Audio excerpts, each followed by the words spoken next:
What's going on YouTube? Ozzy back with another video, and guess what? In 1993, Street Fighter introduced a character that stopped the world.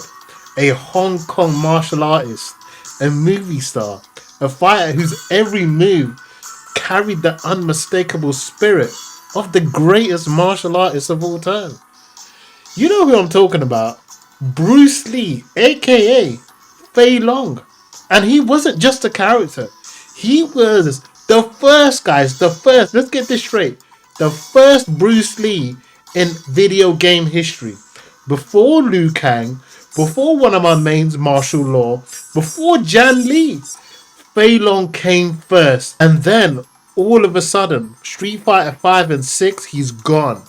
Today we're telling his full story, his legacy, his influence, the lie that tried to explain his absence, and why this legend deserves to come back. This, ladies and gentlemen, is the Bruce Lee of Street Fighter. Now guys, let me establish something very important at the start. Feilong was just not another Bruce Lee inspired character. Guys, this was the epitome of Bruce Lee. Super Street Fighter 2 in 1993, I remember where I was. I was in Pakistan, I was in the arcades, and I saw a massive queue where people were saying, whoa, Bruce Lee, Bruce Lee. Now, guys, Bruce Lee's level of fame was like Michael Jackson's level of fame.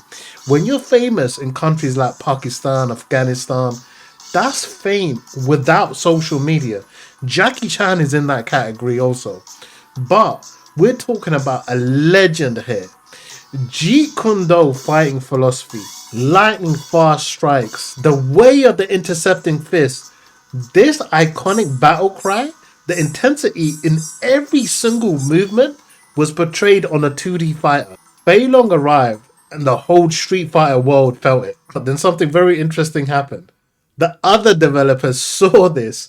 Mortal Kombat, Ed Boon, these guys introduced Liu Kang, a Shaolin monk with flying kicks that just sound like Bruce Lee. Then the Tekken developers with Harada introduced martial law and then forest law.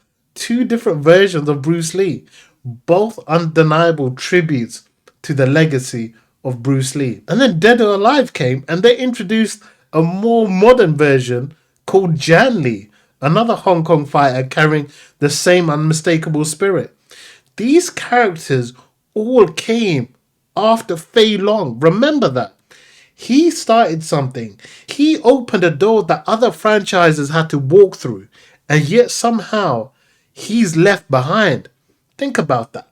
Now let's talk about who Fei Long actually is. A Hong Kong martial artist who became a movie star.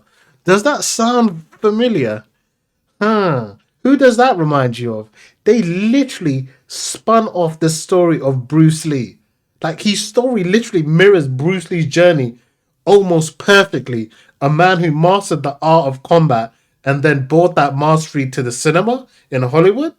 His fighting style was based on Jeet Kune Do, the way of the intercepting fist, the way Bruce Lee mastered every martial art and made it his own. I mean, Dana White even talks about there wouldn't be no UFC without Bruce Lee with the black gloves, the outfit in Enter the Dragon. Now, his signature record punches, that rapid fire chain attacks delivered with devastating speed, that's what I loved about Fei Long. He didn't have fireballs, he didn't have teleportation, it was pure combat.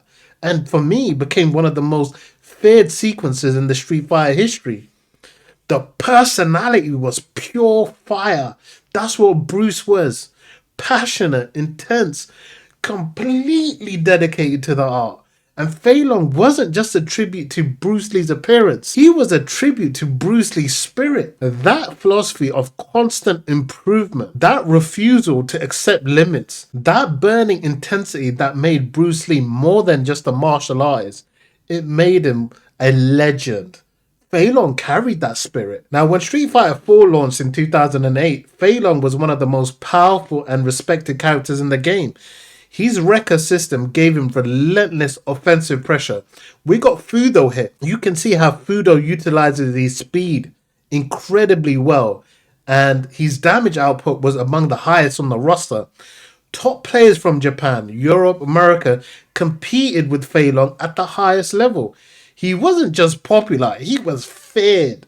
And that, like, guys, that's beyond competition. Like, culturally, Fei Long meant something deeper. For players of Asian heritage, particularly those who grew up watching Bruce Lee films, who felt that connection to the martial art tradition, Fei Long was representation done immaculately, to be honest. It was flawless. Like, for me, even till now, when I play Tekken 8, I look at Law. Law's all roided up. It doesn't feel like Bruce Lee. But imagine the 1993 Super Street Fighter 2 Turbo really caught the epitome, the spirit, the essence of Bruce with limited graphics. Come on, guys. Not a caricature here, not a stereotype, but a fully realized martial artist with dignity, power, and soul. That connection between Fei Long and the community who loved him wasn't just about gameplay. For me, it was personal. Now, this is where it gets really interesting. On a YouTube video that's pulled now, Street Fighter V composer Daniel Lindholm claimed that Fei Long would never return to the Street Fighter series, and he claimed that the Bruce Lee estate restricted depiction of the martial arts legend. And this is where the story gets really interesting, because why is the video pulled from YouTube immediately after it spread? And then he clarified it was just his personal opinion and speculation, not official information from Capcom. Then the Bruce Lee estate responded publicly on Twitter. Their official words were, "We never made any comments of this nature. We have no idea where this information comes from. These comments are entirely false." Now, the Bruce Lee estate publicly, guys, directly calling it false. Now, I don't know if this was Linda Lee or if it was his daughter Shannon. Like, we don't really know what's going on. Now, what I find interesting is it a coincidence that he's not in Street Fighter 5 or Street Fighter 6? Takayuki Nakayama addressed it himself when asked directly. His exact words were, "The whole Bruce Lee estate information turned out not to be real. I can't say whether he's coming or not, but there's definitely no legal issues." So let's be completely clear about what happened. Someone speculated publicly and it spread as fact. The Bruce Lee estate denied it. Capcom's own director denied it.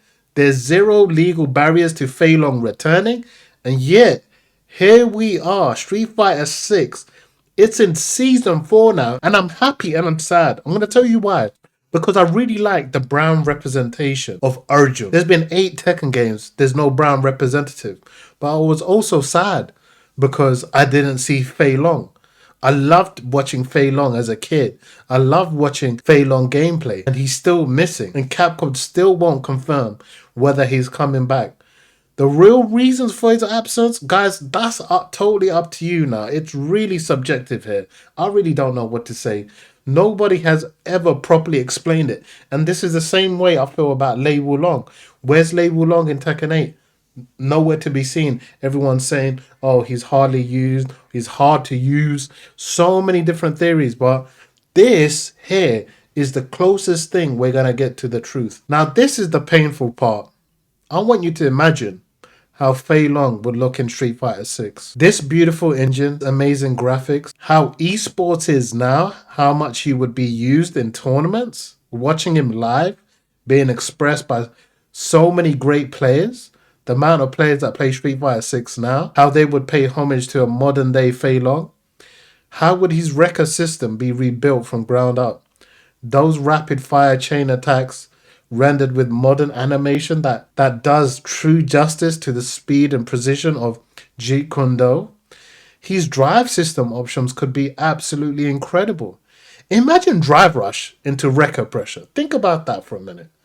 Drive impact countered by his lightning fast response time. Let's not forget his Dragon Fire Kick, the anti-air. How awesome that would be in modern graphics right now. And his story continued. What has Fei Long been doing?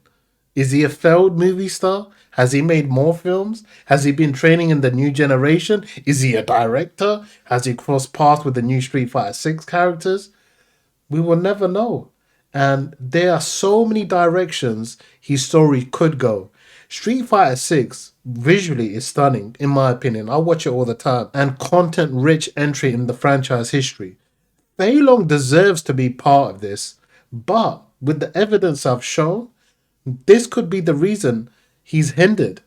Not a shadow, not an influence on the other characters, as himself, as the legend Bruce Lee is. Now, as I end this video, guys, I want you to remember Fei Long came first. He smashed the door for every generation to know who Bruce Lee is. Bruce Lee will live forever, strictly because of fighting games. Jackie Chan will live forever, strictly because of Liu Long. And me doing this video is actually brought a tear to my eye, because I had a dream randomly about Bruce Lee, and I was shown in the dream that he was about to get killed. Now, you could turn around and say, Ozzy, you know what? It's just a dream. Why did I get that dream? Why did I wake up crying? This has been on my mind for a very long time, because Bruce Lee really inspired me. You know, his story, his hardship. When I watch Dragon, the Bruce Lee story, it's really inspiring. He opened the door for Bruce Lee inspired gaming characters. Let's not forget about that. And then he's just disappeared without explanation. The legal excuse was apparently false. The real reason remains a mystery, guys. But for me, if Fei Long never returns, I will always remember him as the first ever Bruce Lee. Not Law, not Jann Lee, not Liu Kang. Anyway, guys, I would love to see Fei Long back. The Bruce Lee of Street Fighter deserves his flowers. Let me know what you guys think in the comments. Do you want Fei Long back in Street Fighter 6? Let Capcom know the community hasn't forgotten, because there's so many other characters that are lackluster, that have no personality, have made it over Fei Long. And if you like these kind of videos, make sure you check out my Liu Long video. The link is right here. And welcome to Aussie XP, guys. We celebrate the legends who never got the recognition they deserve. Subscribe to be part of the family if you want to see more content like this. I appreciate the love. Aussie's out. Peace.